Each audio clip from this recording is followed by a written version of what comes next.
Welcome everyone, let's do Mindhunter Season 1, Episode 5 and 6.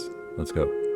Right off the bat, Holden and Tench are meeting with the police officer to continue investigating the case, and the officer talks about one of the suspects and how he's just a ordinary, regular guy. And so we're seeing more of the way that the police officer identifies with this person and puts him below suspicion because he himself as a police officer is also an average, ordinary person.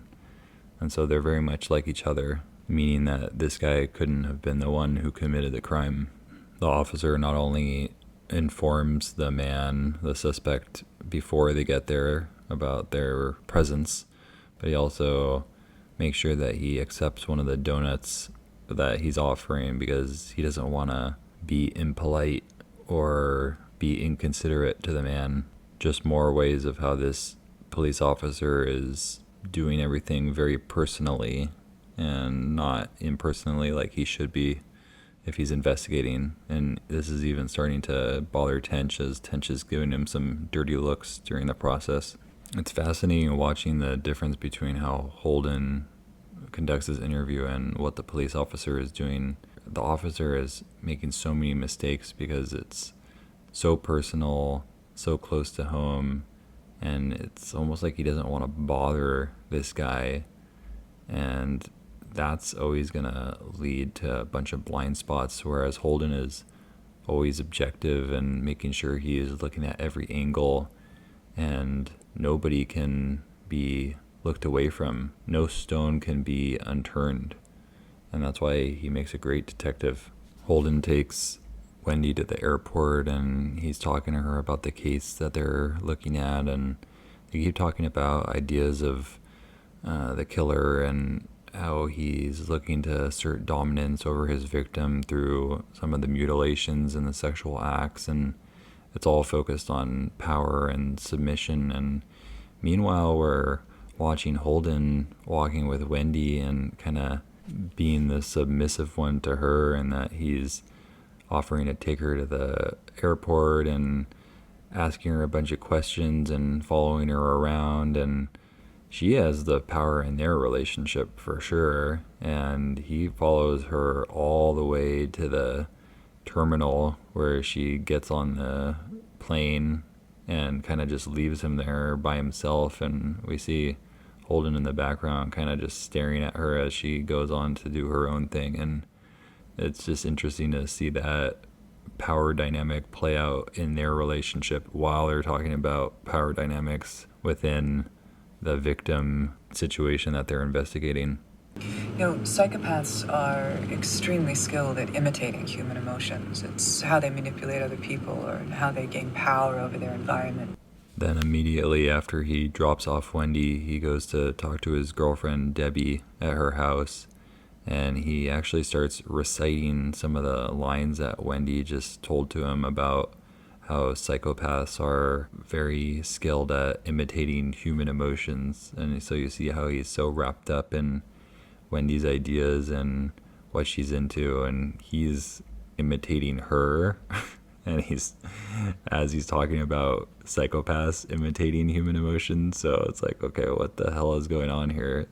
A lot of very complex aspects going on in this show. But then one of the other things we're noticing in this scene is Holden talking to Debbie and starting to ask her about how many men she's slept with in her life, and he's kind of sitting there steeping his tea and acting like he's not so interested, but you know that deep down he is silently judging her, and that's what she's trying to avoid. And we can see this as Holden most likely replicating some of the actions or behaviors of his own mother and looking at the girl that he's with in a disapproving glance. And it seems like Holden is trying to find that good girl, quote unquote, that maybe his mom wanted for him or that his mom was for him. And maybe we're starting to see how he's noticing Debbie doesn't match up with that ideal he has in his mind of what a woman should be. Did you fight a lot in high school? Popeye. They soon interview Frank, who is Benji's brother-in-law, and he's kind of the opposite of Benji. Benji's more of the, as they referred to him, as the mama's boy, more of the feminine related energies, crying a lot, overly emotional, more weak, docile, whereas Frank is the alpha male, aggressive, likes to fight, has a lot of conflict with other people, doesn't stand down to others. So we're seeing how this individual kind of compensates for a lot of the lack of masculinity that Benji held within himself. Frank is more of the traditional type psychopath or serial killer that they've been looking into within the scope of the series so far. Everyone we interviewed said Beverly Jean was nice, loyal, decent. After they learn from Frank that Beverly Jean wasn't the good girl that she was made out to be, we see the police officer kind of stunned by this and shocked, wondering how that could be that that wasn't who she was and that everybody had a different image of who she really was. It's kind of like what happens when people have insights and realizations into the dark side of either themselves or life. It is very off-putting, and maybe that's part of the reason that they've been trying to avoid those realizations, because it's a very tough pill to swallow. Then we're soon introduced to Rose, who's Benji's sister, and she is someone who's been destroyed by life. She didn't have a dad. Her mom was never there, and so then she ended up marrying at about 15 or 16 years old. Is just a very weak person. No sense of self, no drive, no self-esteem, allowing herself to be abused and taken advantage of probably most of her life. Rose soon comes in and she decides to confess, but as we'll soon learn, this is only a partial confession and not the whole truth. And instead of turning in Frank, the person who holds all the power in this dynamic, she decides to turn in her brother, the weaker one, and continue to protect the man who's probably been taking advantage of her for a lot of her years in her life. So now we're going to transition from episode 5 to episode 6. Holden and Debbie are invited over to Tench's house to have dinner with he and his wife, and as soon as Holden gets in there, he sees Brian on the floor playing with some Lincoln logs, and he proceeds to sit down on the floor with him and get down on his level. It's okay. I used to have these when I was a kid. I always used to see how tall I could make the tower before it fell over. And he looks at Tench, and Tench is looking at him, and you get the suspicion that what Holden is doing here is trying to model to Tench, hey, this is how you interact with your kid. This is how you relate to them. You get on their level. You get interested in what they're doing and get into their world. And I don't think Tench really sees this or understands it at all. But I do think that's what Holden is doing here and trying to kind of teach him a lesson. Maybe that's part of the reason Holden was actually really wanting to go to dinner, is to kind of help Tench out a little bit and show him how it's done in a way. The Lincoln logs fall over, and immediately Tench says, "Brian, it's time to brush your teeth." And you see Brian's face, and it's like, yeah, here comes old dad with all his rules and regulations and doing things in a orderly way, and it seems like that's not helping at all. It's just frustrating this kid even more. Debbie's talking to Tench's wife, and she's just talking about how concerned she is for Brian and how she wants to really get into his head and see what's going on with him. And we're understanding how much sympathy and empathy she has for her adopted son. And it's the complete opposite of Tench, who really seems like he could care less. And then we get this great transition to his conversation with Holden, where he starts off by saying, It's always the mother, isn't it? They all have a crazy, angry mother. Or an absent father. Benjamin only changed after his father took off. Maybe it has nothing to do with the mother. and this is such a great interchange because we're seeing how Tench is obviously blaming a lot on the mother, putting all the shifting all the blame off of himself, whereas Holden retorts, it's like, well, it can also be the absent father that is a problem. And even though they're talking about that case they're looking at, this is also referring to Tench's situation and maybe what's going on with his son. And Tench says, Aren't all fathers absent in some way? I know my old man was never around. so we're getting even more information about his upbringing and his life and not having that father figure around and just figuring that's how it is. And it's like, well, that's how it was for me, so I guess that should be how it is for my situation and my son too. But you speak with Brian. You want one more? And then as Holden and Wendy are on a drive back from meeting with a district attorney, we see Holden trying to comfort, I guess, or make Wendy feel more comfortable by asking her different questions and inquiring into how she's doing. And she kind of finds this as sort of an annoyance and his inability to deal with silence. Is the back and forth becoming a strain? I know that it was discombobulating for me all the travel when we were straddling road school. Small talk a way you deal with your anxiety.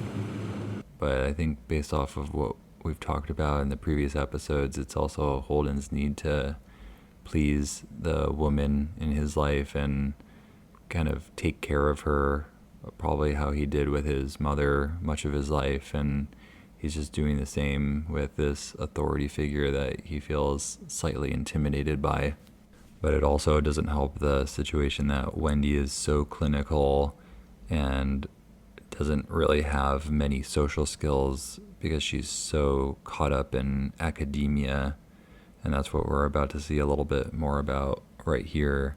We immediately see how Wendy's personality sort of changes with her girlfriend, where the girlfriend is the one in power and control, and Wendy's the subservient one, and she is kind of tiptoeing around this other person and doing what she wants, and she's no longer the A-type that we've been seeing with Holden and Tench. She's a very different personality now. Anyway, I'm not talking about my colleagues. Colleagues. Are you an FBI agent? Don't be absurd. Her girlfriend is very controlling and basically isn't letting Wendy have her own voice at all, and it's kind of like telling her what she's supposed to be doing or even what she should be feeling. And it's like, well, this doesn't seem like a very good relationship for her at all. It actually seems like this person is gaslighting her in some way, where 1 minute they say, you know best for yourself, and the next is, well, if you don't do this, you're gonna not get tenure at the university. And it's like she's just putting mixed messages into Wendy's head and making her question herself even more.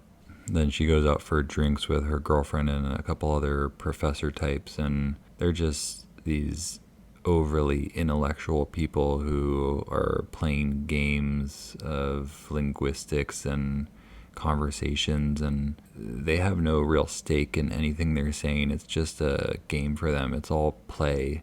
And it seems like she's really bored by this, and maybe realizing that she's been doing this for far too long. But it's very interesting to see Wendy in this dynamic, because for much of the show so far, we've seen her as this smart and capable, seems like she knows everything about psychology, but she may not understand her own psychology very well, and she may have a lot of deficiencies that she hasn't looked into herself. Then near the end of the episode, Holden and Tench go back and talk to the DA, and they find that Benji's going to be the main one prosecuted, and that Frank is going to get a lighter sentence. And they're obviously disgusted by this because they know that Frank is the only one that could have mutilated the body and done some of the atrocious acts, because he's the type of person that they've been investigating, and they understand that Benji, because of his lack of power and his personality traits, he is the weaker one who was just an accomplice and was kind of like a background character. But the DA hasn't seen that, and he's not gonna go their way on this case. So, we all agreed. Brudos is next. Yes. Do you mind if I take that room? For what? For my office? And then at the end of the episode, Wendy has gone back to the FBI and is now full-time, and we see how she is taking control, or trying to. And in this scene, she's the one standing up, and both Tench and Holden are sitting down, and she's calling out all the orders, not only in terms of the next person that they interview, but also how they're going to use the questionnaire, and she's dictating everything. And we can see this as a response to her situation with her girlfriend and leaving that and realizing her lack of power there, and how this is a much better situation for her to gain some power and have some more control over the situation. And as of now, that's going to work, but we're going to see how that's going to hit the fan a little later on in the season. Well, that's it for Mindhunter Season 1, Episode 5 and 6. Episode 7 coming up soon. Thanks for watching.